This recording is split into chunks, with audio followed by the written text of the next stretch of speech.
دانیال عزیز صاحب، ہم ظاہر کہ سیاسی رساکشی پر بھی بات کریں گے، لیکن یہ کیا ہوا ہے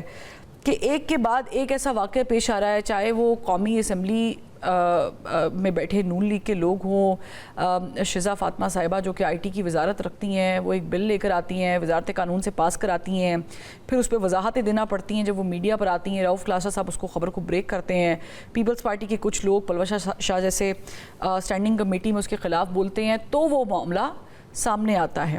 دوسری طرف پنجاب میں بھی ایسے بل لائے جا رہے ہیں جس پہ انہی کے سپیکر، نون لیگ کے سپیکر ملک احمد خان صاحب ہکا بکا رہ جاتے ہیں کہ یہ کس قسم کے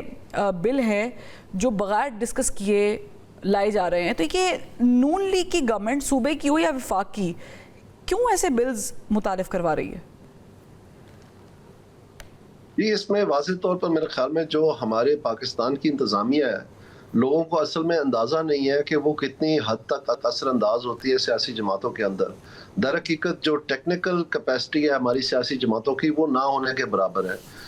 اور اس لیے جو مکمل ریلائنس ہے، چاہے وہ ڈرافٹنگ کا کام ہو، چاہے پالیسی سازی کا کام ہو، چاہے ریسرچ کا کام ہو، وہ سارے کا سارا انتظامیہ کے اوپر۔ جب میں انتظامیہ کہہ رہا ہوں تو میں اسٹیبلشمنٹ کی بات نہیں کر رہا، میں اپنی بیوروکریسی کی بات کر رہا ہوں۔ یہ جو ہمارے ماشاءاللہ پی ایس کے افسران ہیں اور دیگر جو سیکریٹریٹ گروپ ہے، یا یہ لوگ جو ہیں، یا ایف بی آر کے جو کسٹمز کے یا انکم ٹیکس والے ہیں، تو اس میں جو ان کو بہت زیادہ زوم ہے کہ جو ایڈمنسٹریٹو اختیارات ہیں، اس کے ذریعے سے ہر چیز جو ہے نا، وہ فریج میں جیسے بوتلیں لگی ہوتی ہیں اس طرح سے ہم سوسائٹی کو لگا کے رکھ دیں گے۔ ایسا ہوتا نہیں ہے، اور یہ بار بار فیل ہوئے ہیں۔ اور یہ جو ہمارا کلونیل پاسٹ ہے، یہ بھی ان کا گوسٹ جو ہے ان کو ہانٹ کرتا ہے، تو بار بار اس کا بھیانک شکل جو ہے نا مختلف اندازوں سے ہمیں سامنے نظر آتی ہے۔ تو جب سے ہم نے 2001 میں ایگزیکٹو اور جوڈیشری کی سیپریشن کی ہے ڈسٹرکٹ لیول پہ، اور جو ایک مائی باپ کا جو دفاتر تھا ڈپٹی کمشنر کا اور اسسٹنٹ کمشنر کا، اس کو ہم نے ایگزیکٹو بنا کے قانون کی آگے اتنا ہی جواب دہ کر دیا جتنا عام آدمی ہے، تو وہ جو ٹھنڈے بخار ہے وہ اٹھتے جا رہے ہیں اور پسینے اٹھتے جا رہے ہیں انتظامیہ کو، اور ان کی ازل خواہش یہ ہے کہ کسی نہ کسی بہانے سے، چاہے وہ پرائز کنٹرول کے نام سے، چاہے وہ لا اینڈ آرڈر کے نام سے، چاہے وہ پریمپٹیو جو ہے نا